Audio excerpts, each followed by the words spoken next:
تو وہ کہتا ہے کہ شام کو جی میں نے جانا ہے اور صبح واپس آ جاتا ہے۔ کسی کو سمجھ نہیں آ رہی تھی کہ وہ کیسے جاتا ہے، کیسے آتا ہے،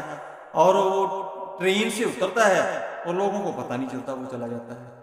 آ کے ٹرین پہ بیٹھتا ہے، اگلے اسٹیشن پہ چلا جاتا ہے۔ عجیب و غریب صورتحال تھی، لوگوں نے ان کا پیچھا کرنا شروع کر دیا کہ یہ بزرگ کرتا کیا ہے۔ تو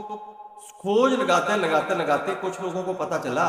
کہ یہ رجال الغیب کا اس کے پاس عمل ہے، جو غیبی مخلوق ہوتی ہے، غیبی لوگ ہوتے ہیں، وہ جو مدد کرتے ہیں وہ اس کی مدد کرتے ہیں، اور وہ جدھر یہ چاہتا ہے 1000 کلومیٹر پہ جانا چاہتا ہے تو وہ کچھ ہی لمحات کے اندر وہاں پہنچا دیتے ہیں اس کو۔ یہ جنات نہیں ہوتے، رجال الغیب ہوتے ہیں، غیب پانا طور پر جو کام کرنے والے لوگ ہوتے ہیں یہ ہوتے ہیں، اور ان کی باقاعدہ ڈیوٹیاں ہوتی ہیں،